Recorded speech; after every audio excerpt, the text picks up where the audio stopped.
Let us discuss the second part. Let us continue this with medical management of ectopic pregnancy. So, if you see the medical management of ectopic pregnancy, the drug of choice is already we discussed, that is methotrexate. That is, you can use single dose of methotrexate, that is 50 milligrams per meter square is given. 50 milligrams per meter square single dose of methotrexate is given.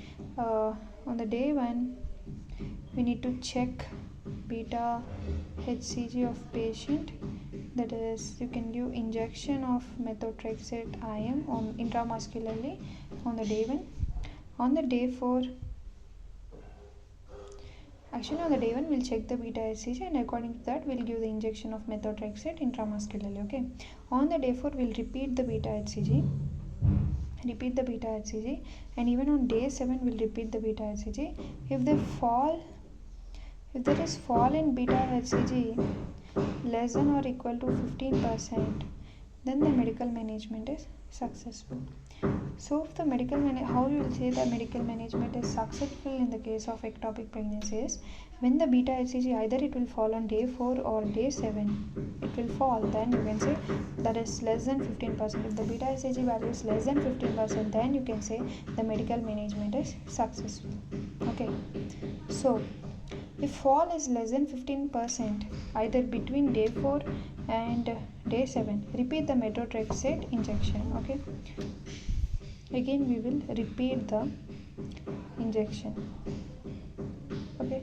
So new beta HCG levels record in day 1, day 4, day 7. The injection methotrexate is given 3 times, and if the fall is less than 15%, then you will say failed medical management. So you should go for surgical management. So what I am saying, fall in beta HCG is so if the methotrexate fall is greater than 15% here, okay, sorry, not less than. If it is greater than 15%, then the medical management is successful. But if the fall is less than 15% between day 4 and day 7, if it is less, then you need to repeat again the methotrexate injection. So the new beta HCG are again recorded from day 1, 4, 7. So this injection is given 3 times. If the fall is less than 15%, then you can say this treatment is failed. So next we should go for surgical treatment. Okay. So if it is greater than 15, then it is successful. If it is less than 15, then it is failed. We need to go for surgical management. So what we do in surgical management, let us see. So here let us discuss about surgical management. So in the surgical management we do laparoscopic surgery, and the surgery depends on the age and the parity of the patient. If the family is still not complete, then we will do linear salpingostomy. Okay. If the family is already there, if this female no need to have any more pregnancies, then we can do directly salpingectomy. Okay. So if a female still she want any pregnancies in future, that is still her family is incomplete, then she should go for linear spalingostomy. In the case already family is there, you can do spalingectomy directly. Okay.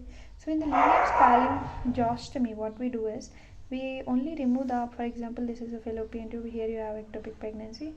So this dotted line, only this dotted line we will remove. We will leave it like that. Remove the ectopic by hydrodissection, and no sutures are on incision site. But in the case of spalingectomy, what we do is we also give sutures after we complete this procedure.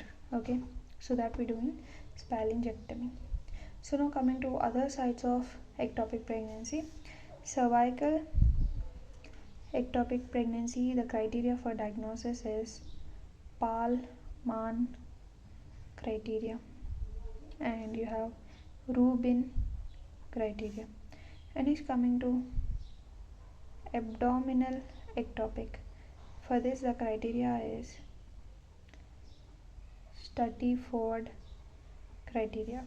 And coming to ovarian ectopic, for this the criteria is Spiegelberg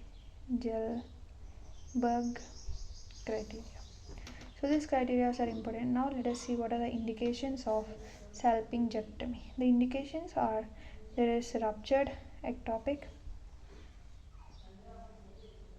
If you remember, even in ruptured ectopic we use this, okay, and even in unruptured ectopic when family is incomplete we do, and the size of ectopic is greater than 5 centimeters, and hemostasis cannot be maintained. In that case,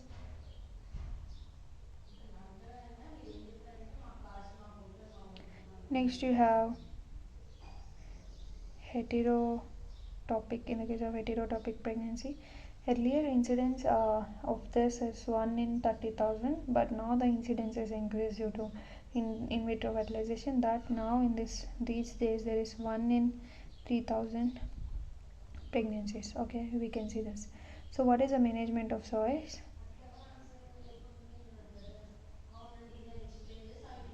Surgery, salpingectomy. So what is the management of choice? Is surgery, next followed by that too in surgery you will do salpingectomy. So by this we have completed our management of unruptured ectopic pregnancy.